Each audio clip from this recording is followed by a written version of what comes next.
দলবদলের বাজারে ইস্টবেঙ্গল আর মোহনবাগান 2026-27 মরশুমে প্রথম সইটা কিন্তু মোহনবাগান সুপার জায়েন্টের তরফ থেকে করে নেওয়া হলো, যেটা তারা অফিসিয়ালি জানিয়ে দিয়েছে। পাঞ্জাব এফসিতে শেষ বছর খেলে যাওয়া একজন বসনিয়ার খেলোয়াড় যার নাম সামির জেলকোভিক, তাকে কিন্তু সই করে নিয়েছে মোহনবাগান সুপার জায়েন্ট কর্তৃপক্ষ। আর আজকের এই ভিডিওতে এই বিষয়ে আলোচনা করব। তার সঙ্গে মোহনবাগানে আরও দুইজন বিদেশি খেলোয়াড় আসতে পারে, যেটা বড় মিডিয়া হাউস থেকে দাবি করা হচ্ছে, যেমন রে স্পোর্টস, এছাড়া আছে এক্সট্রা টাইম। তো এরা দাবি করছে আরও দুইজন বিদেশি খেলোয়াড় মোহনবাগান সুপার জায়েন্টে আসতে পারে। তো সেই সব বিষয়ে আলোচনা করব। তাছাড়া তোমাদের জানাবো যে মোহনবাগানের এই যে বিদেশি খেলোয়াড়গুলো আসছে, কাদের জায়গায় তারা আসতে চলেছে সেটাও জানাবো।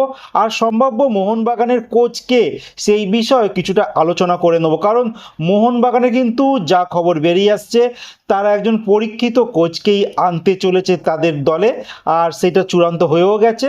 আর কোচের ইশারাতেই কিন্তু এই সমস্ত খেলোয়াড়দের তারা সই করাতে শুরু করেছে। তো সবার প্রথমে তোমাদের বলবো যে আমি মোহনবাগানের স্কোয়াডটা তোমাদের একবার দেখাবো, যার জন্য তোমাদের কম্পিউটার স্ক্রিনে আমি নিয়ে যাচ্ছি। সবার প্রথমে মোহনবাগানের যে স্কোয়াডটা তোমাদের একবার দেখিয়ে দিচ্ছি, যেখানে তোমরা দেখতে পাচ্ছ বিশাল কাইত মোহনবাগানের সঙ্গে এখনও অবধি 2029 সাল অবধি চুক্তি রয়েছে।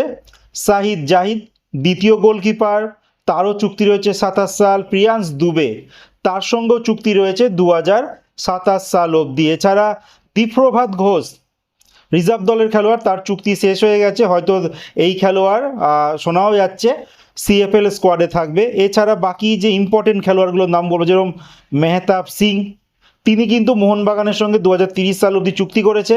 আর সম্ভাব্য যিনি কোচ হতে চলেছেন তার কিন্তু মাথায় রয়েছে একজন ভারতীয় সিবি মানে সেন্টার ব্যাক, আর প্লাস একজন ফরেন সিবিকে দিয়ে তিনি প্রথম 11 শুরু করবে। তো সেই দিক থেকে মেহতাব সিং আর আলবার্তো রদ্রিগেজ, যার চুক্তি এই বছর শেষ হয়ে গেছে, বাট চুক্তি শেষ হয়ে গেলেও তিনি কিন্তু মোহনবাগানে থাকতে চলেছে, এমনই আপডেট রয়েছে। দিব্যেন্দু বিশ্বাস, তিনি কিন্তু ব্যাকআপ হিসেবে থাকবেন।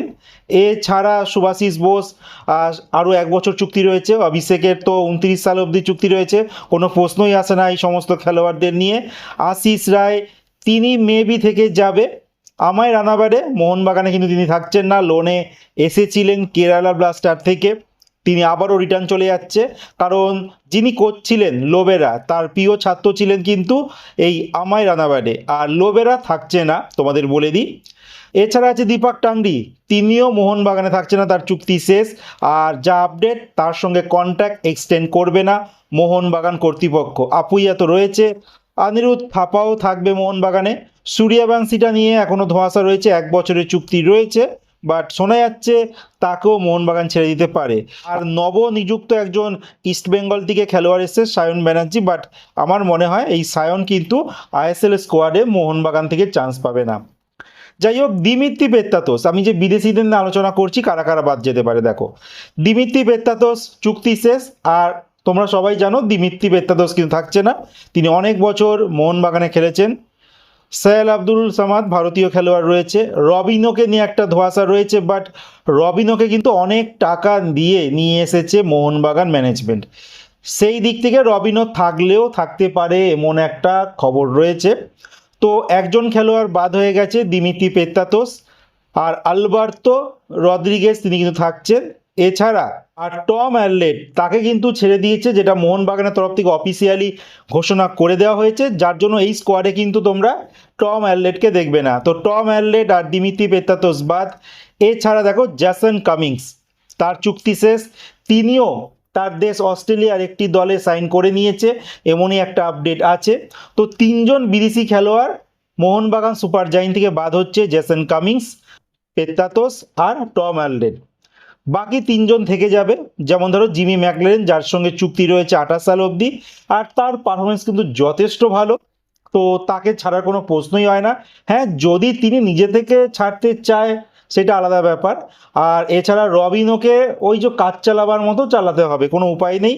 এইবার ম্যানেজমেন্ট যদি ভাবে যে ছেড়ে দেবে সেটা তাদের ব্যাপার, বাট এই বছর মোহনবাগান কিন্তু খুব বেশি খরচা করছে না, তারা ভেবে চিনতে পরীক্ষিত খেলোয়াড়দেরকেই কিন্তু তারা দলে নিচ্ছে। সেদিক থেকে রবিনোকে রেখে দেওয়ার চান্সটা রয়েছে। তো মোহনবাগানে এই মুহূর্তে তিনজন বিদেশি রয়েছে, জিমি ম্যাকলারেন, রবিনো, এছাড়া আলবার্তো রদ্রিগেজ। এবার তিনজন খেলোয়াড় কে কে আসছে দেখো। সবার প্রথমে যার সাইন হয়ে গেছে মোহনবাগান তরফ থেকে অফিসিয়ালি জানিয়ে দেওয়া হয়েছে, পাঞ্জাব এফসিতে লাস্ট ইয়ার খেলা বসনিয়ার একজন খেলোয়াড় যার নাম সামির জেলকোভিক। লাস্ট ইয়ার তিনি শর্ট লিগে 13টা ম্যাচ তিনি খেলেছেন, 2টো গোল করেছেন আর 3টে ম্যাচে অ্যাসিস্ট করেছেন।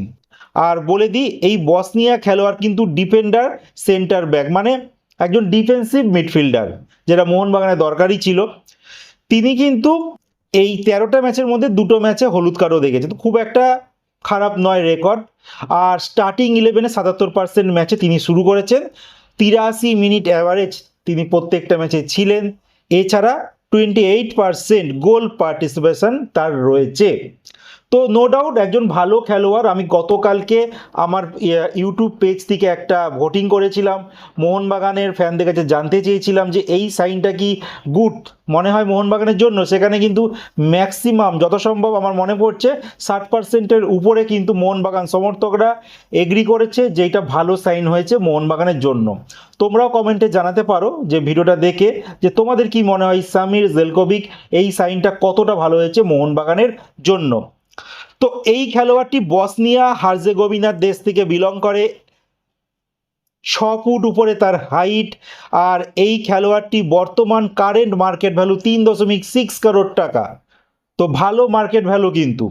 এইবার তোমাদের কিছু ভালো ভালো স্ট্যাট দেখাবো যে এই খেলোয়াড়টা মোহনবাগানের জয়েন করার আগে তিনি পাঞ্জাব এফসিতে খেলছিলেন লাস্ট ইয়ার। তার আগে তিনি র্যাড নিকি 1923 বলে একটি ক্লাব রয়েছে সেই ক্লাবে খেলছিলেন। আর এই ক্লাবটি কিন্তু সার্বিয়ার যে ফুটবল লিগ হয় টপ টিয়ার লিগ সেখানকার একটি দল, আর সেই দলে কিন্তু তিনি খেলতেন। তার আগে তিনি এই বান ইয়োদকার এই দলটি কিন্তু উজবেকিস্তানের যে টপ টিয়ার ফুটবল লিগ হয় সেখানকার একটি দল, আর এই দলটা কিন্তু যথেষ্ট শক্তিশালী দল, আর এই দলে তিনি খেলতেন। এছাড়া যে সমস্ত দলগুলো এখানে দেখতে পাচ্ছ এইটা কিন্তু বসনিয়া হার্জেগোভিনা দেশের টপ টিয়ার লিগের দলে, মানে তিনি কিন্তু সব টপ টিয়ার লিগের ক্লাবগুলোতে খেলেছে। যেমন বলে দিচ্ছি তোমাদের, সার্বিয়া, উজবেকিস্তান আর বসনিয়া, সেখান থেকে খেলে তিনি পাঞ্জাব এফসি আইএসএল এর দল এইবার কিন্তু মোহনবাগান সুপার জায়েন্টে সাইন করলেন। তো ভালো খেলোয়াড় যেটা আমার মনে হয়। এরপরে যে খেলোয়াড়টি যার নাম বলবো সেই খেলোয়াড়টির নাম হচ্ছে স্টিফেন এজে। এই স্টিফেন এজে তিনি কিন্তু ভারতীয় ফুটবলে অনেক দিন ধরেই খেলেন, বাট বলে দিই এই স্টিফেন এজে কিন্তু প্রচুর দীর্ঘকায় একজন খেলোয়াড়। তার হাইট তোমরা দেখো 1.98 মিটার, যথেষ্ট লম্বা একজন সেন্টার ব্যাক খেলোয়াড়। আর এই খেলোয়াড়টির যা আপডেট রয়েছে মোহনবাগানে তিনি সাইন করার পথে রয়েছে, 32 বছর বয়সী নাইজেরিয়ান খেলোয়াড়। আর এই খেলোয়াড়টিও কিন্তু বড় বড় ক্লাবে খেলেছেন, জামশেদপুরে তো লাস্ট ইয়ার তিনি খেলছিলেন। বাট এই খেলোয়াড়টিকে অনেকটা সস্তায় মোহনবাগান ম্যানেজমেন্ট কিন্তু পেয়ে যাবে। তো এই খেলোয়াড়টি ভালো সাইন হতে পারে আমার যা মনে হয়। লাস্ট ইয়ার তিনি 11টা অ্যাপিয়ারেন্স দিয়েছিল আইএসএল এর, যেখানে 2টো ম্যাচে গোলও করেছিলেন। আর যত সম্ভব আমি যদি ভুল না হয় ইস্টবেঙ্গল ম্যাচে তিনি গোল করেছিলেন। এছাড়া 2টো ইয়েলো কার্ড, একটা রেড কার্ড রয়েছে। তো ভালো খেলোয়াড়। এই খেলোয়াড়টি কিন্তু সেন্টার ব্যাক পজিশনে ভালো সাপোর্ট দিতে পারে, ডিফেন্স সঙ্গে সঙ্গে গোল করতেও তিনি পারদর্শী। আর এরপরে যে খেলোয়াড়টির নাম বলবো ডেজান ড্রাজিগ। এই ডেজান ড্রাজিগের কথাও যদি বলি, এই খেলোয়াড়টি কিন্তু 30 বছর বয়স, লাস্ট ইয়ার এফসি গোয়াতে খেলেছে তোমরা জানো। আর এফসি গোয়াতে লাস্ট ইয়ারের অবস্থা খুব খারাপ ছিল, তার মাঝে যদি একজন উজ্জ্বল নক্ষত্র হয়ে থাকে এটা কিন্তু এই ডেজান ড্রাজিগের জন্য। এই সার্বিয়ান খেলোয়াড় তিনিও কিন্তু অফিসিয়ালিভাবে এফসি গোয়া ছেড়ে দিয়েছে। আর যা আপডেট রয়েছে এই ডেজান ড্রাজিগ তিনি মোহনবাগান সুপার জায়েন্টে সই করার পথে রয়েছেন। তো এই খেলোয়াড়ের দিকে এবার একটু নজর দিই। এএফসি চ্যাম্পিয়ন্স লিগ 2 কোয়ালিফায়ারে একটি ম্যাচে একটা গোল করেছিলেন। তারপর দেখো আইএসএল এ 12টা ম্যাচে 6টা গোল, 3টে অ্যাসিস্ট রয়েছে এই ডেজান ড্রাজিগের। এছাড়া এএফসি চ্যাম্পিয়ন্স লিগ 2-তে 6টা ম্যাচে একটা গোল, একটা অ্যাসিস্ট রয়েছে। মানে ওই খারাপ পরিস্থিতির পরও এই খেলোয়াড় কিন্তু একটা গোল আবার একটা অ্যাসিস্টও করেছে। আর সুপার কাপেও 4টে ম্যাচে 2টো গোল আর একটা অ্যাসিস্ট রয়েছে। তো যাই হোক, ভালো খেলোয়াড়, 30 বছর বয়স, একজন অ্যাটাকিং মিডফিল্ডার আর উইঙ্গার পজিশনেও খেলতে পারে, যেটা আমরা স্ট্যাটে দেখতে পাচ্ছি। আর এই খেলোয়াড়টি বর্তমানে মার্কেট ভ্যালু 4.4 কোটি টাকা। তো এই খেলোয়াড়টিকে নাকি মোহনবাগান সুপার জায়ান্ট সাইন করে নিয়েছে, এমন আপডেট রয়েছে। তো এই যে 3টে সাইনের কথা বলছি, যে স্টিফেন এজে, ডেজান ড্রাজিক, এদের তো এখন অফিসিয়ালি হয়নি, বাট সামির জেলকোভিচ তার তো অফিসিয়ালি হয়ে গেছে, মোহনবাগানের তরফ থেকে তাকে সাইন করে নেওয়া হয়েছে। সম্ভবত এই 2 খেলোয়াড়ের নামও হয়তো কিছুদিনের মধ্যে মোহনবাগানের তরফ থেকে হয়তো ঘোষণা হয়ে যাবে। তো এই 3টে খেলোয়াড় বদলি 3জন বিদেশির বিকল্প হিসেবে আমার তো মনে হচ্ছে মোহনবাগান ম্যানেজমেন্ট দারুণ কাজ করেছে। এবার যদি বলি কোচের কথা, কে আসতে চলেছে, এখনও অবধি একটা গানাগুঞ্জন শোনা যাচ্ছিল, যেটা রেফ স্পোর্টস দাবি করছিল, যে এফসি গোয়ার কোচ মানুয়েলো মার্কুয়েজ তিনি নাকি মোহনবাগান সুপার জায়ান্টে আসতে পারে। সেই দিকে কিন্তু অনেক কিছু ইঙ্গিত দিচ্ছিল, বাট আলটিমেট কিন্তু আবার যা আপডেট একটা বেরিয়ে আসছে, যেখানে মার্কাস তিনি কিন্তু একটা টুইটে ধামাকা করে দিয়েছে যে মানেলো হয়তো আসছে না, অন্য কেউ আসছে। বাট এটা তোমাদের বলে দিই, হতে পারে মুম্বাই সিটি এফসির যিনি কোচ পিটার ক্যাটরি তিনিও আসতে পারেন। এছাড়া পাঞ্জাব এফসির যিনি কোচ ছিলেন তিনিও কিন্তু আসলেও আসতে পারে। তো দেখা যাক, এখনো অবধি ধোঁয়াশা রয়েছে, বাট চেনা পরিচিত মুখই কিন্তু আসবে। তার বাইরের কোচ আসার সম্ভাবনা খুব কম রয়েছে, কারণ চেনা পরিচিত কোচ আছে বলেই চেনা পরিচিত খেলোয়াড়দের দলে এক এক করে সাইন করাচ্ছে।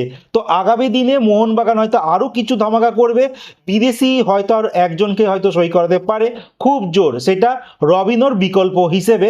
এছাড়া স্বদেশি খেলোয়াড় মানে দেশি খেলোয়াড়, সেটার দিকে একটু নজর থাকবে, দেখা যাক নতুন কোনো ধামাকা আসে কিনা। কারণ যা আপডেট বেরিয়ে আসছে, ব্রাইসন ফার্নান্ডেজের মোহনবাগানে আসার সম্ভাবনা তৈরি হয়েছে।